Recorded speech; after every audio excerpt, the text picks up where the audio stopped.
Irreverent, entertaining, cool. You're listening to LA Talk Radio.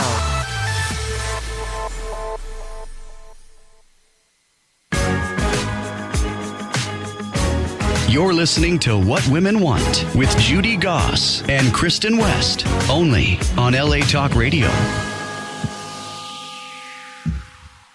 Hello, everyone. Happy Thanksgiving Eve, and thank you for joining us at What Women Want Talk Radio, currently boasting over 10,000 listeners a show, and I'm here with Kristin West, my co-host, and our show tonight is Beyond Hollywood's Stereotype Hype, with conversation that feeds our mind and energizes our spirit.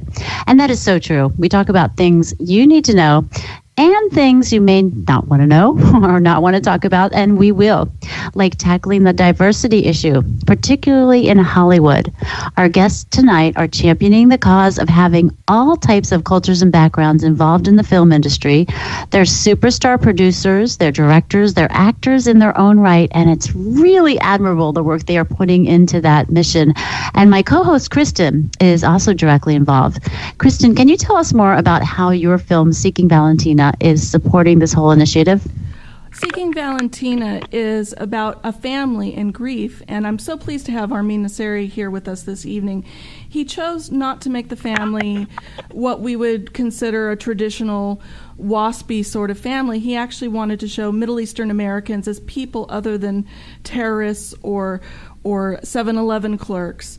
And that's why he's on tonight with me, and I'm so proud to have been part of this project with him. And you know what? You're involved in other projects too, like acting and screenwriting, all kinds of things.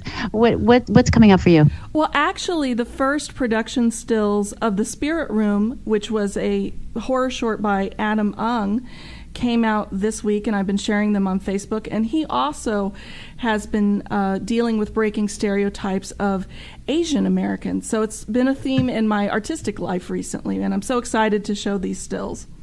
Well, excellent. And I can't wait to hear the guests also coming up, the creative team from Murder in the Woods. And I want to proudly announce that we've hit almost 1 million downloads. Actually, we may have hit 1 million. I just don't have the most recent report.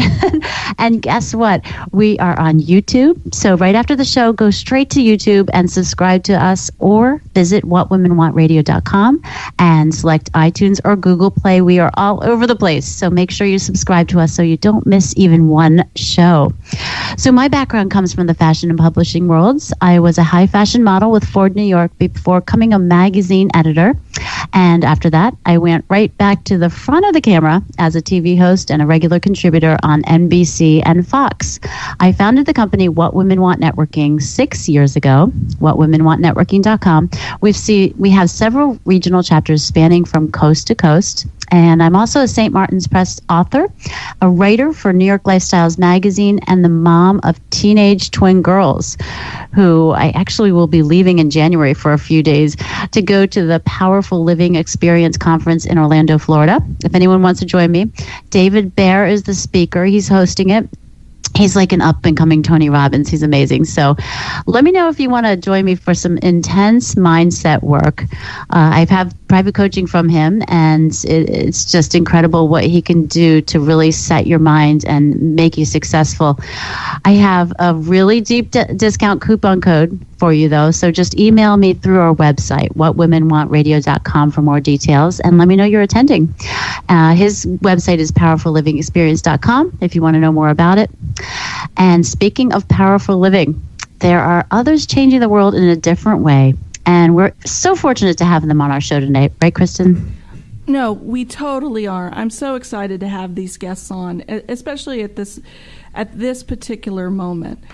Yelyna is an award-winning writer, producer, and actress, and her work focuses on non-stereotypical characters for Latinos and strong female characters. And Luis is an award-winning producer and director, and he holds a Master of Fine Arts from the prestigious USC School of Cinematic Arts. And their movie, which I just saw and is fabulous, is Murder in the Woods, and it is sold out every screening at every festival it's been in.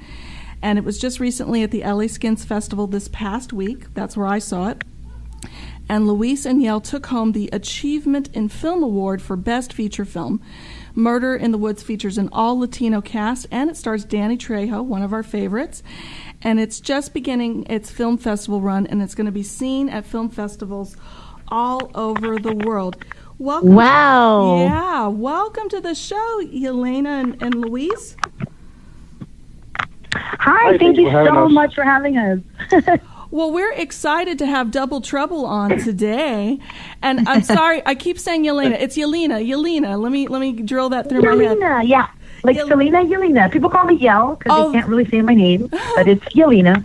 Yelyna, that's perfect. Yelyna like Selena. I was walking along Hollywood Boulevard the other day, and I saw that Selena herself had actually just been put in Madame Tussauds Wax Museum. So that's amazing. Well, now I'm going to remember.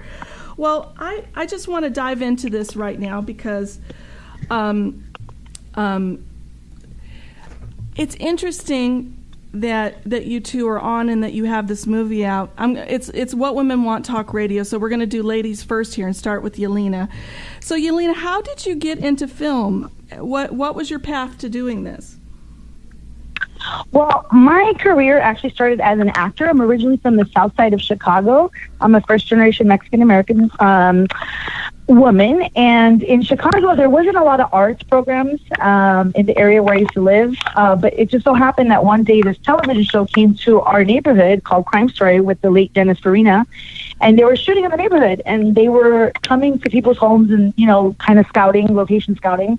And they asked my grandmother if they could shoot in my apartment one day, in our house, actually, because they needed to get some shots from the second story. And I remember my grandma was like, no, that's fine. Thank you, but no thank you. And they were like, oh, we have $500. And she was like, okay, that's fine. So for a whole week, I had Hollywood literally come knock on my door on the south side of Chicago. And I had the whole cast, the crew, and everybody, all the stars and everything. And I was just a little kid watching this. And I remember asking the director, I was a little busybody, and I was like, is there anything I could do? And he was like, yeah, actually, what you could do is when you hear the gunshot, go to the window and look out. And I'm like, are you sure I should do that? Because usually when I hear gunshots, I'm supposed to run away. And he was like, yeah, go ahead and do it. So like a week later, I see myself on television, my shadow, and that was like the beginning of my love affair with the Hollywood industry. And so I studied Yelyna, how theater old for were you? I was about 7 years old, actually, when they came to my house. They were there a whole week, and I never forgot that experience. And after that, I fell into the theater world, which I did a lot of theater as an actor. And I did a lot of writing as well. I wrote a 3-act musical in Chicago. I did a lot of sketch comedy before coming out here. And then once I got out here, I landed a really good series regular role on a show, but it was a stereotypical role. So that was the beginning of me playing a million cholas under the sun. Like it's 1981, wearing, the button-up shirts. Wow. Because that's how, as a Latina, that's how I was viewed. It was like, oh, you're Latina, you must be a gang member. Flash forward, I do have my undergrad degree from UCLA in film and television and Chicano studies, and I also have my USC master's in film and television production, but that doesn't change the fact that I'm still auditioning for all the stereotypical roles, which is why it was so important to start writing roles that could break those stereotypes, which is what I set out to do with this film, Murder in the Woods. So basically being stereotyped in your acting career really gave you the impetus to make Murder in the Woods yourself instead of selling it to a studio. Is that a good takeaway from that? Well, yeah. What happened was Luis Iga, the director, and I were at USC at the same time, and we both were having similar experiences with feedback on the stories that we were trying to tell, which were non-stereotypical stories. And I just remember sitting one day and getting feedback in front of my whole cohort and saying, they just don't get it. They don't get it. We don't get it. And so I said, you know what? I have to do this myself. And I remember talking to Luis about it, and he was like, you're right. Let's just put a project together and let's just do it ourselves. We have all the resources that you need.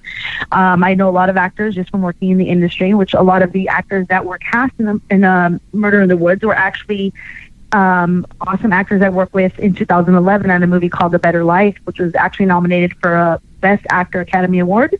Wow. So we have really awesome talent. And I knew that since I met these actors. I said, you know what? They just need the right material, especially the women. Like, I love writing really strong, kick-ass women.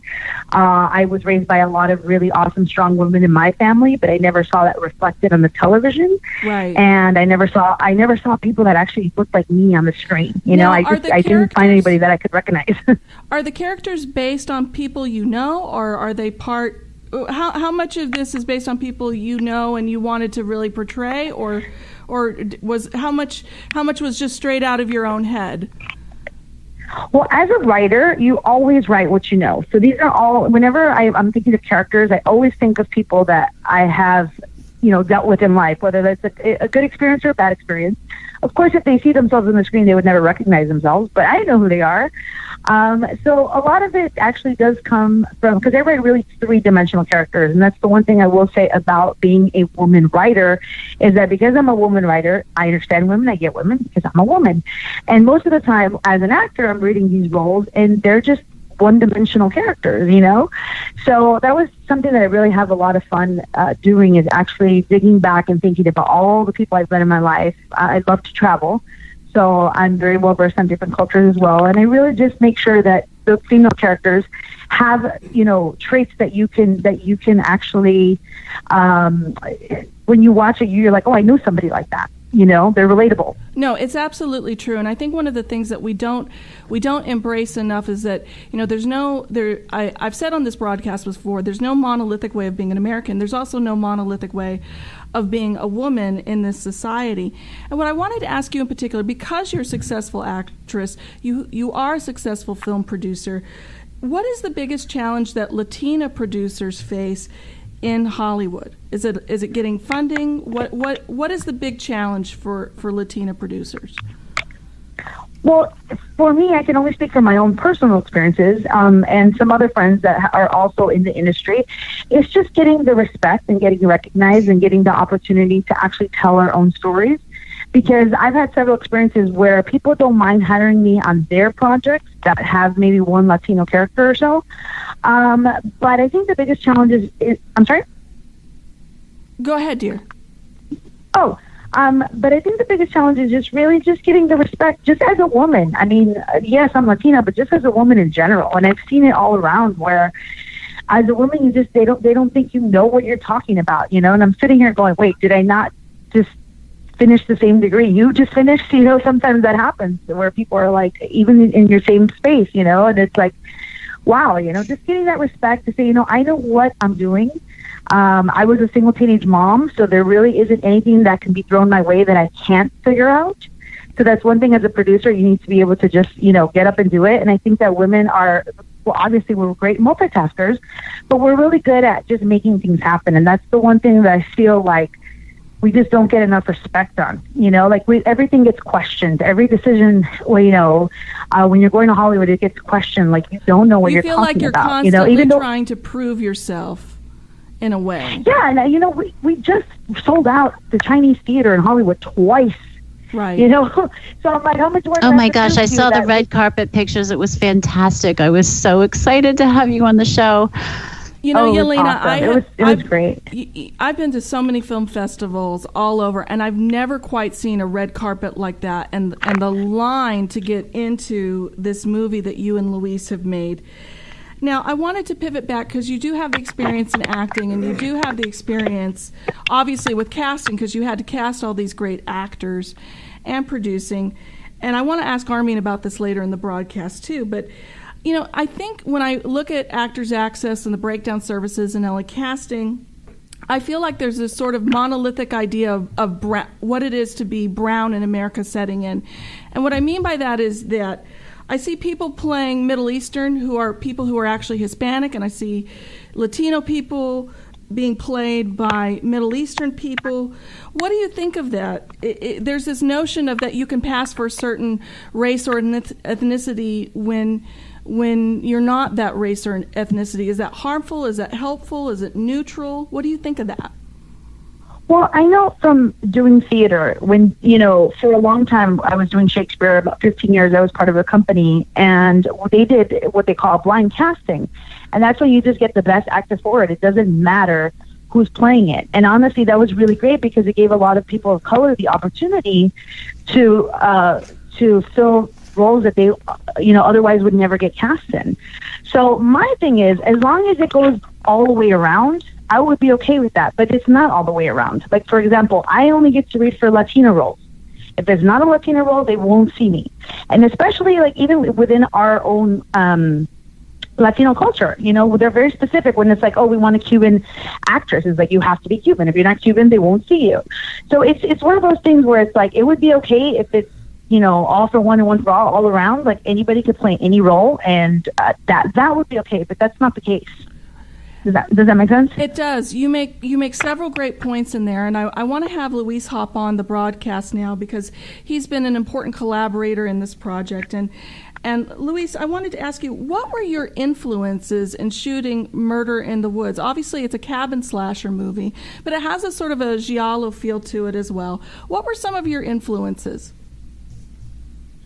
Well, I grew up watching and loving slasher movies, like Scream, I Know What You Did Last Summer, the Texas Chain Massacre, movies that are, they're part of the horror genre, but it's a slasher sub-genre that, they're funny, they have, comedic relief, they're campy, they're fun to watch. They're like going into a roller coaster where you get to scream, have fun, because you have sexy people, you have jokes, and you get scared. Just a little bit of everything. So that's what I like about the genre.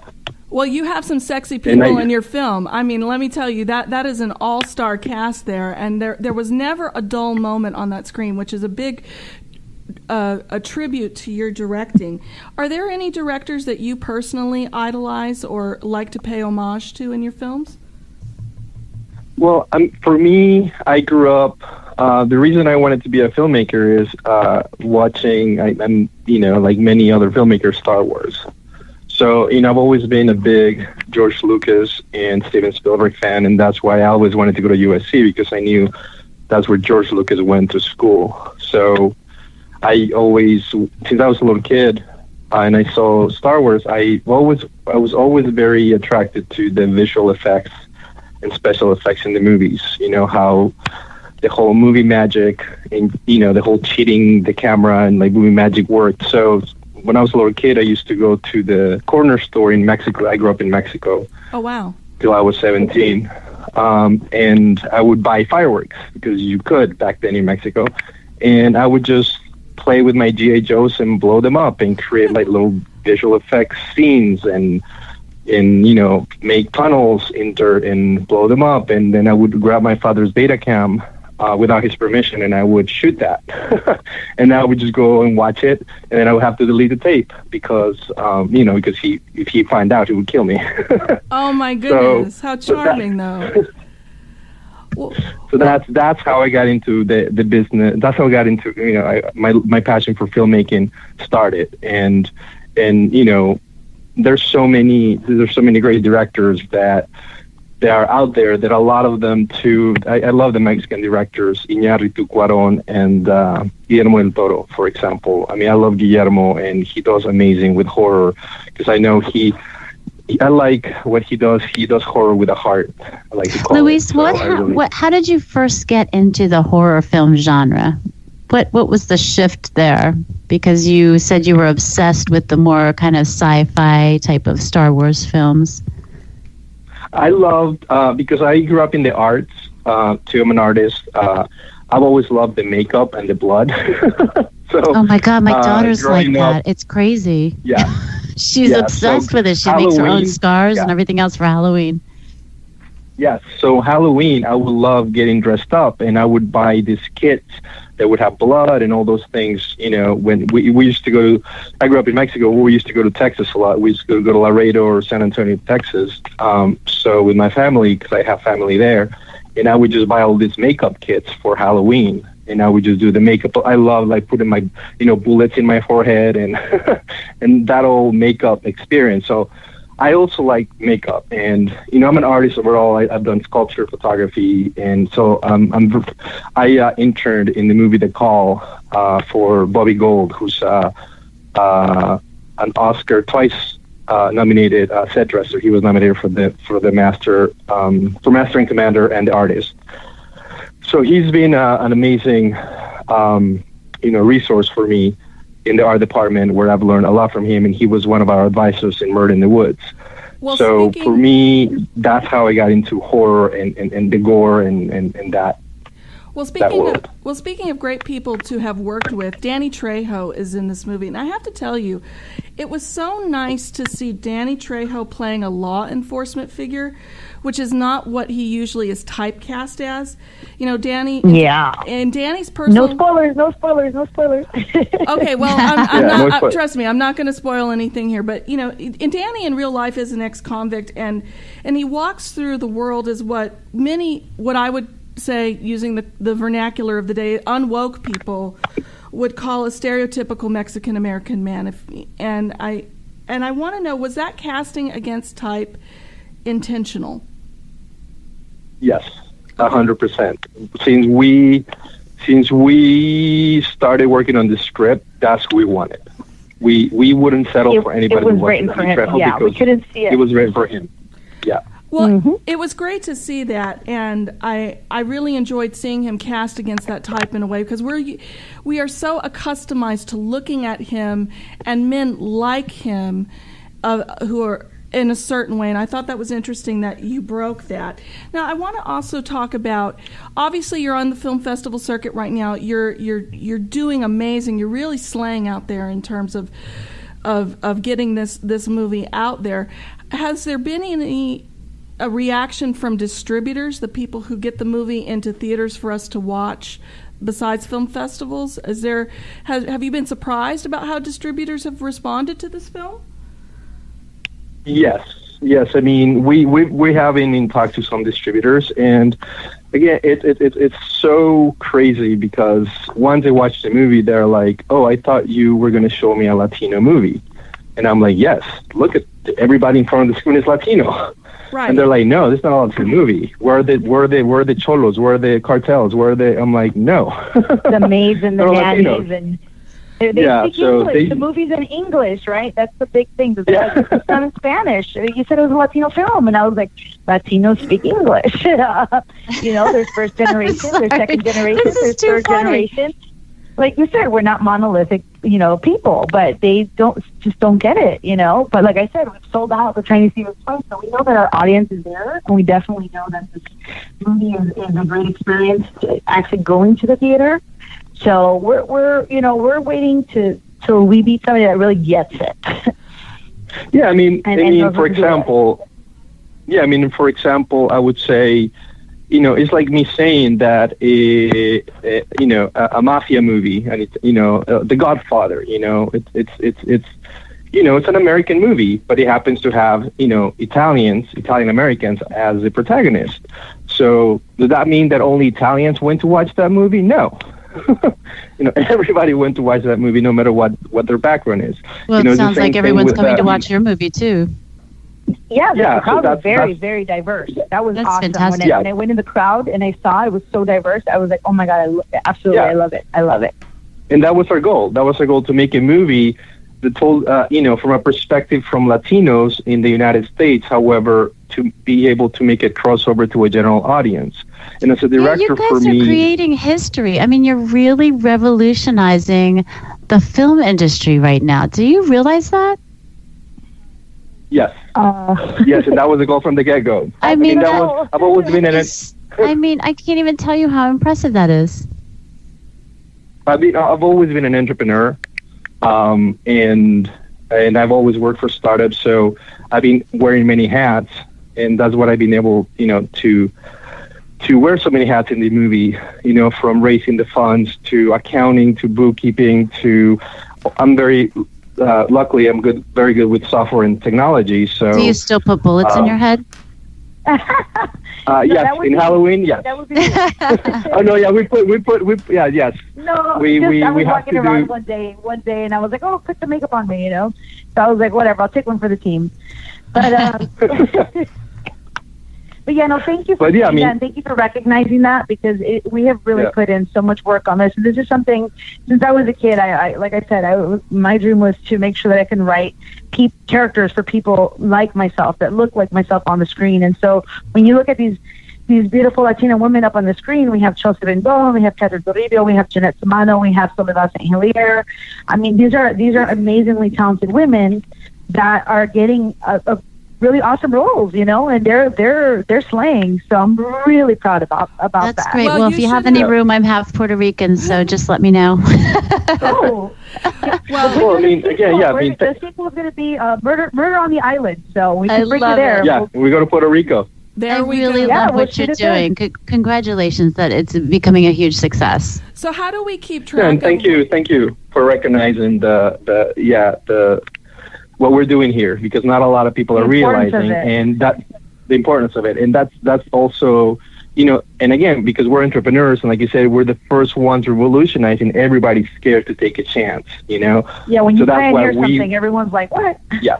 So exactly, they're afraid. Everybody wants the sure thing. So that's why we need the support of the audience and everybody to ask for this movie, to watch this movie, so we can prove the executives that this is something, this is the next thing, you know, in Hollywood. And once they see that we have all this support and we're selling out every screening, trust me, they will come, because that equals money to them.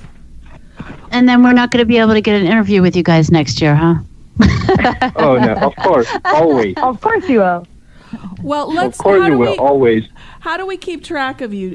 Do you have a website? Do you have a Twitter handle? How do we keep tabs on this movie and what you two are up to? Because it sounds all so exciting.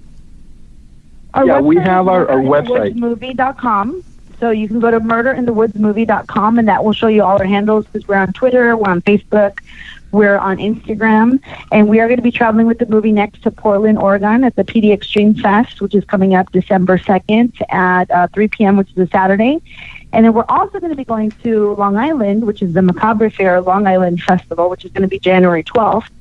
So we would love, everyone to just put the word out there, and we definitely need your support. So please support our film. Follow us. You can follow me at Yelyna De Leon.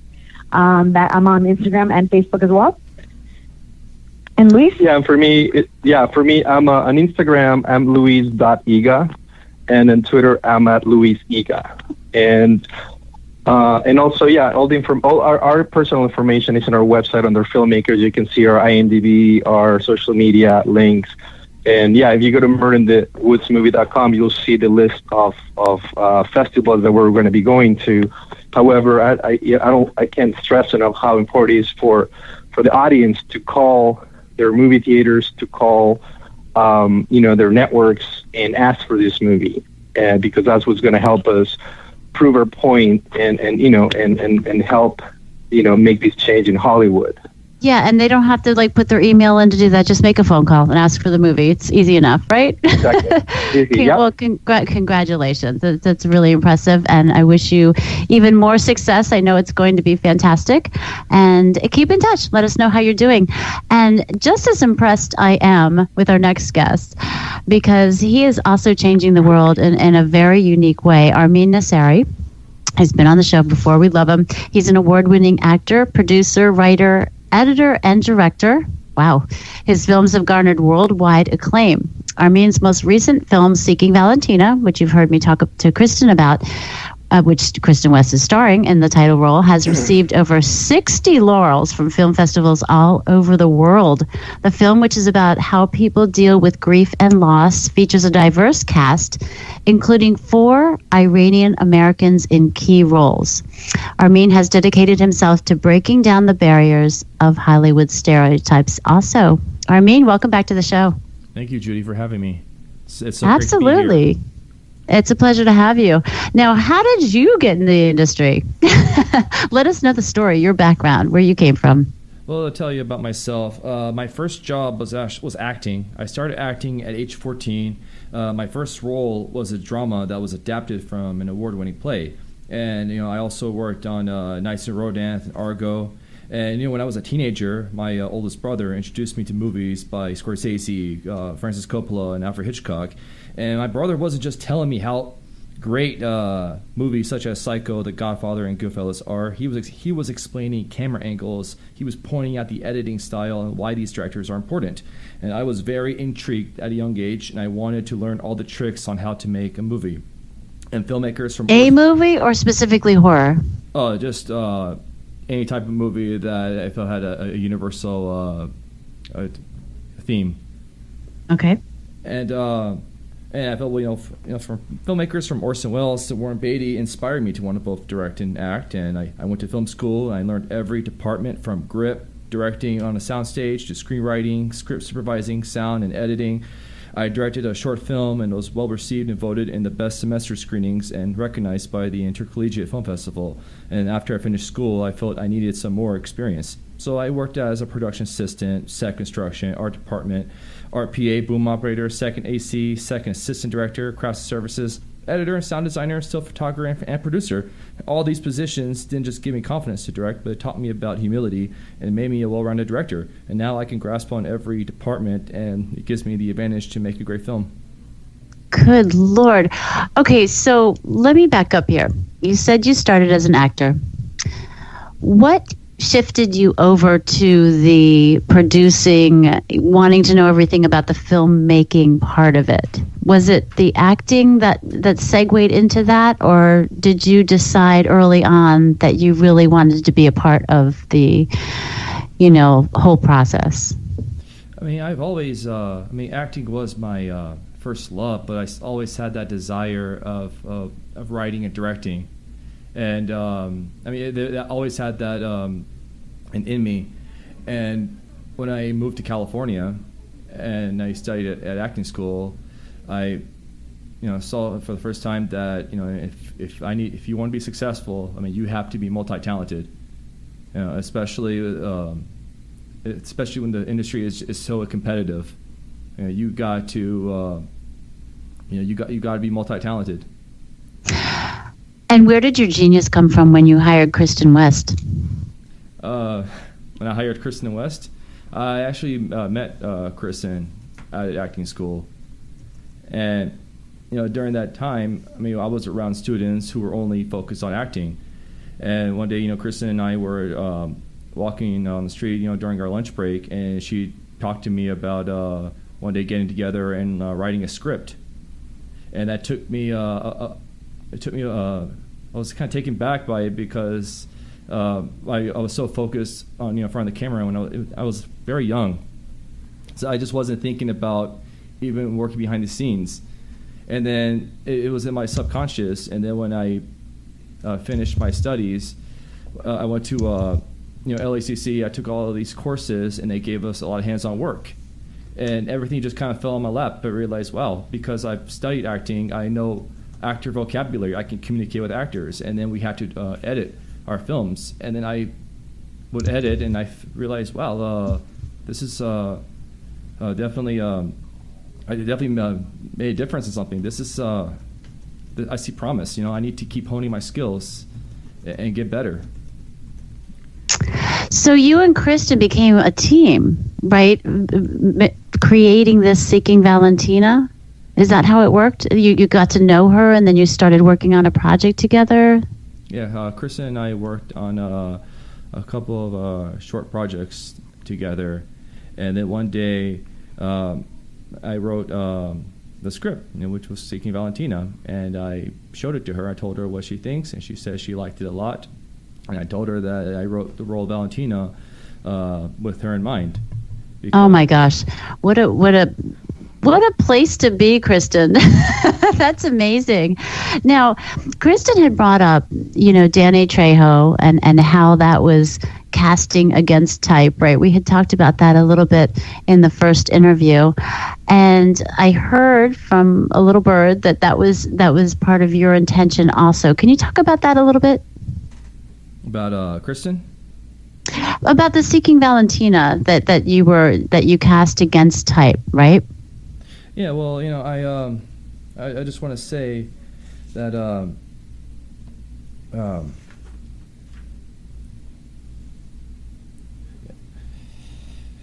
I basically the there's a lot of I watched a lot of movies in Hollywood, and I have never seen many actors, who look like me on screen, that play like superhero roles or police officers or a spy or a diplomat. I mean, every time I see actors who look like me, it's always depicted in the negative light. I would always see actors, whether it's in the Islamic Revolution universe or post 9/11, and I really wanted to break the stereotype, because I wanted to open the world to other perspectives. Well, good for you, because opening that world only gives these people brighter and futures and bigger chances to become even more. I'm sure you know that. Yeah. And taking a leap of faith like that must be scary. I mean, that's, on one hand, we're talking about, women in the business who are getting more chances and definitely getting more lead roles and even becoming involved in the, producing and writing part of it. But, you taking such a minority in the industry and putting it out there, it must feel really good that this movie is such a success. Yeah, I mean, I wanted to give first-generation Iranian Americans, such as myself, a voice in cinema. And, I had one person actor in Seeking Valentino that asked me if their role needed to wear traditional clothing. And I said, no, dress the way you look right now, an everyday person in the modern world. And this has been ingrained in our society. And breaking stereotypes is my intention. It will continue to be my goal in more projects. And I feel people of diverse background can have mainstream roles, and we need more independent filmmakers to tell the perspective on the world, because all ethnic groups are multidimensional and not just one-note characters. Right, absolutely. So who your influences in the film? Who were your influences, and how did you get this inspiration in the first place? Breaking stereotyping? No, coming from Seeking Valentina, it's such a, from what I hear, now I haven't seen it yet, but from what I hear, it's a very interesting background story, kind of behind the scenes. What inspired you to do this type of film? Well, this concept about a widower and his son living in a remote town just kind of popped up, and it just came into my mind, and I felt like this is interesting. Let me do something with the story, and I started writing a treatment, and I started reflecting on my life, because my father is a landlord, and I grew up going to houses with him, because he was also a handyman, and he would go and fix the maintenance in the house, or he would go and pick up the rent, and I thought of Benjamin, and then I started to think about I wanted to basically tell a story that was like a multiple interpretation, and I was always wondering what it'd be like as someone who was the source of your income just disappeared without a trace. Let's talk about that. So kind of give us the baseline of the story for people who don't know what Seeking Valentina is about. So Seeking Valentina is a psychological thriller about this Iranian American writer / teacher who takes in this like whimsical tenant, and they have tea, and then the next day she disappears. And then 24 hours later, he starts looking for her, and he's not sure if this woman is like a shady tenant, or if she's a ghost, or a hallucination, or runaway, or his wife. I mean, it's kind of open to multiple interpretations. It leaves for the audience to think for themselves. What's so fascinating, I think, about what you're doing, Armin, is beyond just having the issues of representation, taking on what it means to be a Middle Eastern American, showing us that not all people of Middle Eastern heritage are terrorists, really taking that head on. You also took on another issue today that's really on the minds of everyone in Hollywood, and that's gender portrayal in film. Now, you had a gender-balanced cast and a gender-balanced crew on this film. That's correct? Yes. Why did you choose to do that? Because I feel that women and minorities have been shut out of Hollywood for too long. I mean, half of the directors in Hollywood today are women, yet only 12% of the DGA are female. And women and minorities are grossly unrepresented in the film industry, and we need more producers, directors, writers, cinematographers, grips, etc. You know, it's interesting because, full disclosure, I've known Armin for years, if you haven't gathered that from the interview already. And both publicly and privately, I've heard you say that you are a feminist. How does that influence the work that you make and the projects that you take on? How do you really make your feminism be actionable? Well, you know, there's a lot of discussion about how Middle Eastern cultures oppress women. I am a Middle Eastern American man that was raised Muslim. I am not that man that oppresses women. I know many Middle Eastern men who are not like me, and I wanted to, you know, give women a platform, both in front of the camera and behind the camera. And it's also interesting with breaking those stereotypes. You had said, you know, in your own career, and I know this personally because I've talked to you for a long time, you won't play a terrorist. You know, we have breakdowns for terrorists. You will not play a terrorist. Has that hurt your career in any way? No, absolutely not. I think it's been for the better because people are seeing me as, you know, who I am. And in this world, you have to be the architect of your own destiny. Well, I think you're certainly doing that. And you have 4 feature films that you're attached to already coming up, which is partly due to the success of what you did with Seeking Valentina, because it showed people your voice and your vision. And I wanted to tag back to what we were talking to Yelyna about, which is that there is a lot of crossover between people of Latino heritage playing Middle Eastern and people of Middle Eastern heritage playing Latino. How do you feel about that as a director, as an actor, as a producer? What are your thoughts and feelings and experiences with that? Well, I feel that Middle Eastern people represent a very small percentage of the American population. In general, I feel that production companies should make every effort to have the actor match the ethnicity of the character spot on. I understand you can't do that sometimes due to the time constraints in movie productions, but filmmakers should make every effort to get it right. Well, I think you are getting it right, Armin, and I'm really thrilled with what you're doing and how you're doing it. And yeah, and you are revolutionizing the industry also. It's and like I said before, it's so admirable that you really took a big risk. Was this your first project where you stepped out and did something like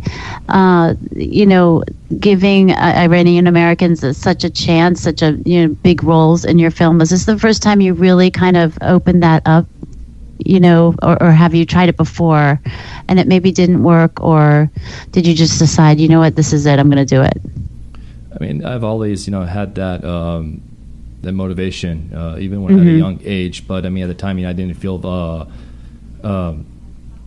confident enough.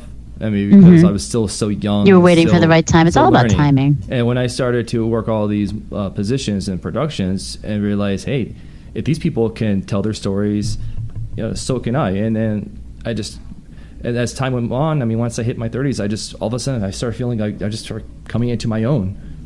And I felt that this is it. I went to school. I paid my dues. I've taken advice from people who have more experience than me.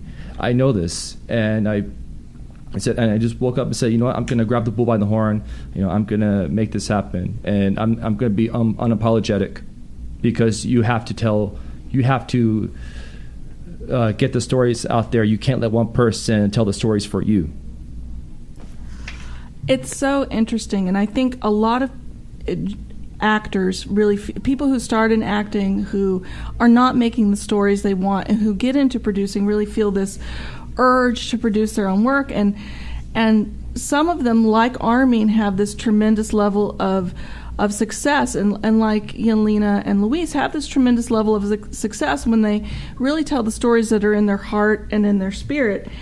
And I wanted to ask you, Armin, because you, first of all, I know that, Armin, you are a veritable encyclopedia of movies and film. We could ask you about just about any movie and you would know something about it. or have an opinion about it, and you have this really big, broad knowledge base about film and filmmaking. Is there a movie, a dream movie for you that you would like to make? Yes. One dream movie I would love to see is to see people of color and women play in a superhero movie or like a James Bond type film. Really, who would you cast as James Bond? Idris Elba. Okay, interesting. Geez, you didn't even have to think about that one. No, it was so fast. It's so fast. And why do you think it's important for people to see Idris Elba or a actor similar to him as a superhero? Why is that important? It's important because we are all the same. There's no such thing as one ethnicity acts one way versus another. At the end of the day, we are people. We have some of the same desires and aspirations in life, and it shouldn't matter what ethnicity or gender you are. I think that's so empowering. I think sometimes when we have these labels, I think that we walk through in life. I am this race, I am that race, I'm this gender, I am that gender, I'm this age, I'm that age, I have this body, I have that body. And I think when we embrace our essential humanness, I think some of that things that we allow to disempower us sort of drop away. And I'm so glad that you're sharing your passion for filmmaking. Armin, what's your favorite movie? Man, that's a hard one, man. I can give you a handful of my favorite movies. Definitely, Taxi Driver made a big impact on me. That's what it changed the way I see movies. Persona by Ingmar Bergman was a movie that I used as a visual reference for Seeking Valentina, a movie that I made my cinematographer, my lead actor, and lead actress watch to capture the mood of what I want to go for. Definitely The Graduate is another favorite movie. I wanted to ask you, those are all great films, and we share many of the same favorite movies. Is it hard for you, considering what's been going on in Hollywood with the sexual harassment scandal, to see people that have been in your favorite movies get accused of some of these unsavory acts? Does it change the way you see the movies? Well, first of all, I am beyond disgusted by all the stories I've been hearing and reading about sexual harassment. I do not tolerate sexual harassment on my film sets. You will quickly be out of a job for that inappropriate behavior.